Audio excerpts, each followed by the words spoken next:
ayan, naka-stock pipe pa siya, no. Palitan natin ng power pipe ni TRC. Ito guys, muna yung tunog niya, no, sa stock. Tignan natin kung may iba ba. Ayan guys, yung tunog niya.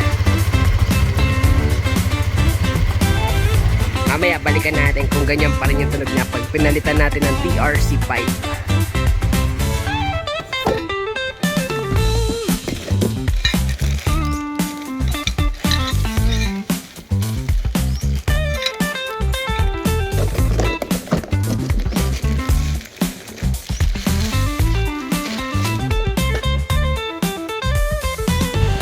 So ayan guys, na-unbox na natin tong TRC power pipe. Ayan siya guys, yung bagong version niya. And pang Aerox to guys, napaka angas, ganda nung niya, emblem, no.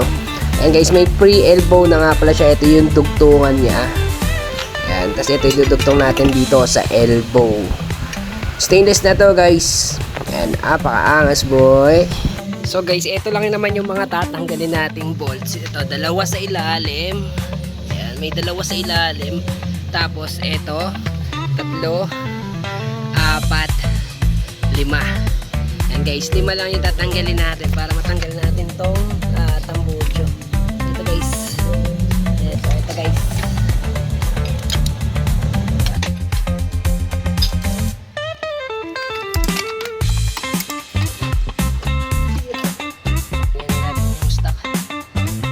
So ayan guys, gagamit nga pala tayo na itong Betagray na Hardex. Ayan, gasket maker, RTP silicone. Ayan, high temp na to guys.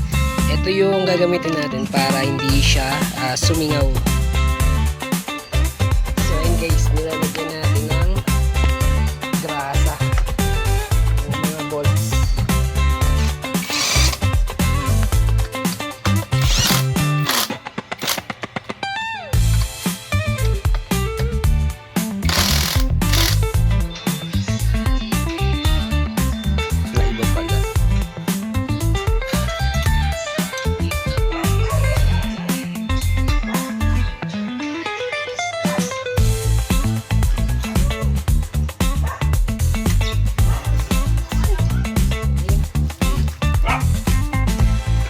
Tapos eto guys, yung spring para mas matibay, saka walang singaw.